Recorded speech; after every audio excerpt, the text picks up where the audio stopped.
नमस्कार। एबीपी गंगा के digital bulletin में आपका स्वागत है। तो रायबरेली से मैं हूं पंकज सिंह। आज रायबरेली की बड़ी खबरों के बारे में आपको अपडेट करता हूं।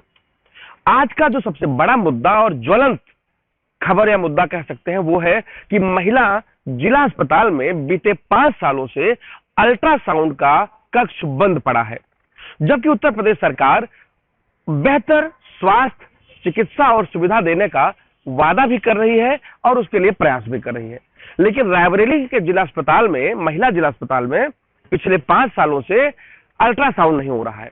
आपको बता दें कि वहां जिला महिला अस्पताल में जो प्रेग्नेंट महिलाएं हैं और जो ग्रामीण क्षेत्रों से महिलाएं आती है, जिनके पास धन कम होता है, वही वो लोग वहां पर डॉक्टर से इलाज कराने के लिए पहुंचते हैं। लेकिन जब वहां पहुंचते हैं तो वहां पर डॉक्टरों द्वारा एक बड़ा कॉकस पैदा कर दिया गया है। पहली बात तो वहां पर डॉक्टर नहीं है, रेडियोलॉजिस्ट नहीं है जिससे कि अल्ट्रासाउंड हो सके। दूसरा, जो डॉक्टर है वो डॉक्टर बाहर से अल्ट्रासाउंड कराने के लिए प्रेशर बनाते हैं। मरता क्या न करता वाली कहावत होती है कि बेचारे यहाँ फ्री इलाज कराने के लिए जिला अस्पताल पहुंचे हैं, लेकिन उनको 1200 से 1500 के बीच उनको भुगतान करना पड़ता है अल्ट्रासाउंड के लिए। और जो डॉक्टर साहिबान लोग हैं यहाँ पर महिला जिला अस्पताल में, उनको एक अच्छी खासी मोटी रकम कमीशन के रूप में उनके पास पहुंच जाती है। दूसरा सबसे खास बात आपको बता दें कि जो स्वास्थ्य विभाग के मुखिया हैं और जिला प्रशासन के जो अधिकारी हैं, उनका भी ध्यान आकृष्ट नहीं हो रहा है। जब इस बाबत मुख्य चिकित्सा अधिकारी से बात की गई तो उन्होंने कहा, और अनौपचारिक रूप से जिलाधिकारी ने भी इस बात को स्वीकार किया कि वहां पर महिलाओं के लिए, मरीजों के लिए एक प्राइवेट अस्पताल का जो अग्रवाल अल्ट्रासाउंड सेंटर है, वहां पर पर्चियां दी जाती हैं और वो पर्ची देकर वो फ्री में अल्ट्रासाउंड करा सकते हैं। लेकिन 99.9% केसेस ऐसे होते हैं जो वहां अल्ट्रासाउंड कराने जाते ही नहीं। कारण, जब डॉक्टर वहां पर लिखता है, दवाएं लिखता है और अल्ट्रासाउंड लिखता है तो बता देता है कि X, Y या Z के यहां आप जाइए और अल्ट्रासाउंड करा लीजिए।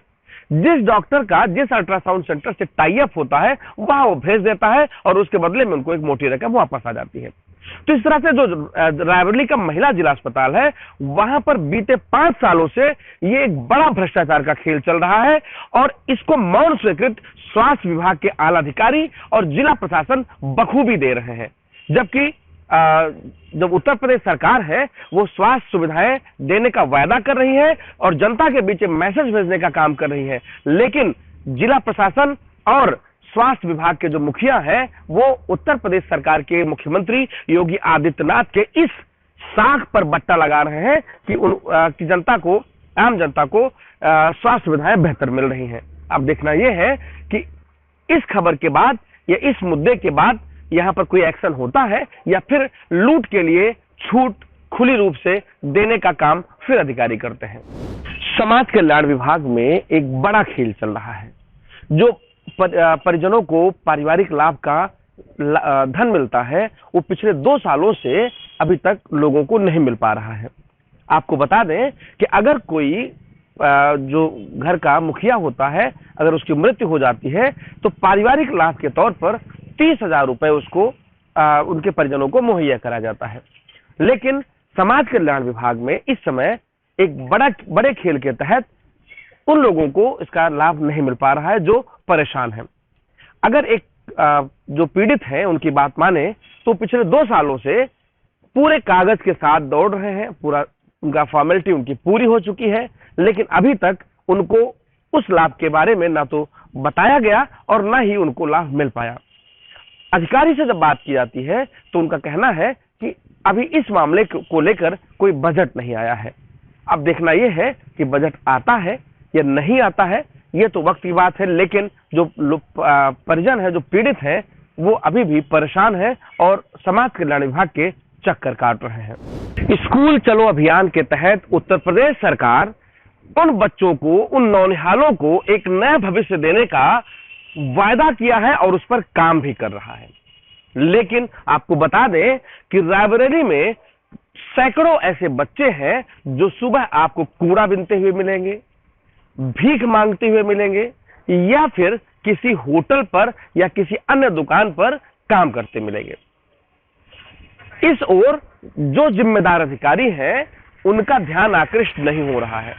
जब खबर चलती है तो खबर चलने के बाद ये विभाग हरकत में आते हैं और खाना पूर्ति करने के लिए कागजी कार्रवाई करके एक आध दो को पकड़ते हैं और उनको स्कूल के नाम पर उनको छोड़ देते हैं। तो आपको बता दें कि रायबरेली जनपद में इस समय एक बड़ा कॉकस चल रहा है बच्चों के भीख मांगने का, कूड़ा बिनकर कबाड़ बिनने का और साथ ही दुकानों में काम करने का।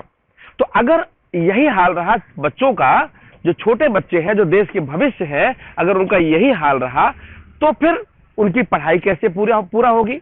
और जो सरकार का स्कूल चलो अभियान है, वो स्कूल चलो अभियान भी तो पूरा फेल हो रहा है, क्योंकि जो बड़े घर के बच्चे हैं, जो अमीर घर के बच्चे हैं, वो तो स्वतः प्राइवेट स्कूलों में दाखिला करवा लेते हैं। तो जो ये सरकार प्रयास कर रही है, वो सरकार इन्हीं बच्चों के लिए प्रयास कर रही है कि इनका भविष्य जो कूड़ा बिनते हैं, जो भीख मांगते हैं, यहीं तक सीमित ना रह जाए या ये पीढ़ी दर पीढ़ी ट्रांसफर ना हो। इसके लिए अगर वो पढ़ लेंगे तो निश्चित तौर पर उनका भविष्य उज्जवल होगा और एक नए भारत का निर्माण भी होगा। लेकिन रायबरेली के जो जिम्मेदार अधिकारी हैं, वो आंख पर पट्टी बांधे इसको जो है होने के लिए प्रेरित कर रहे हैं। आप कह सकते हैं औपचारिक रूप से ये प्रेरित कर रहे हैं या फिर वो अपनी जिम्मेदारियों को निभा नहीं रहे हैं। यही कारण है कि सैकड़ों बच्चे आपको सुबह से लेकर शाम तक भीख मांगते, कूड़ा बिनते या फिर दुकानों पर काम करते दिखाई पड़ जाएंगे। जिला अस्पताल इस समय भ्रष्टाचार का अड्डा बन चुका है। बाहर से आने वाले मरीजों को बाहर की दवाएं लिखने के लिए डॉक्टर इतना प्रेरित होते हैं और इतना एक्साइटेड होते हैं जैसे लगता है कि उसी के कमीशन से उनका पूरा परिवार चलता है। जी हां, आपको बता दें कि अगर बाहर से कोई पेशेंट पहुंचता है, चाहे वो उसको वोमिटिंग हो रही हो, चाहे लूज मोशन हो रहा हो, चाहे बुखार हो, चाहे चक्कर आ रहा हो, कोई भी बीमारी है, इलाज सिर्फ उसका एक है, एंटीबायोटिक, जो सभी डॉक्टरों का पसंदीदा है। महंगे दामों पर मिलने वाला वो एंटीबायोटिक मरीजों के तीमारदारों से मंगाया जाता है और फिर उसको इंजेक्ट कर दिया जाता है मरीज के अंदर, जबकि उस समय उसमें एंटीबायोटिक का कोई रोल नहीं होता है। लेकिन यह खेल जिला अस्पताल में बहुत ही धड़ल्ले के साथ चल रहा है। दूसरी एक तस्वीर आपको बता दूं कि एक पेशेंट जो जिला अस्पताल के इमरजेंसी वार्ड में लेटा हुआ है और उसको जो पाइप पड़ती है, यूरिन की पाइप, वो यूरिन की पाइप में जो ब्लैडर होता है बाहर, वो ब्लैडर ना होकर उसकी पाइप जो 1 लीटर का पानी पीने का बोतल होता है उसमें लगा दिया गया है। तो ये है जिला अस्पताल का हाल कि अगर पेशेंट के पास पैसा नहीं है तो उसको इस तरह की सुविधाएं दी जा रही हैं, जबकि जिला अस्पताल के पास सरकारी सुविधाएं इस तरह की हैं जो मरीजों को मुहैया कराई जाती हैं।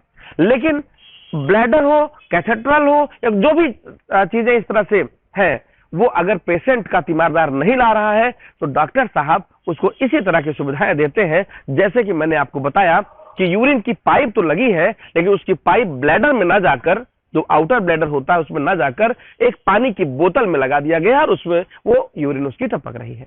तो यह है जिला अस्पताल का हाल। आगे फिर मिलेंगे जिला अस्पताल की अन्य खबरों को लेकर।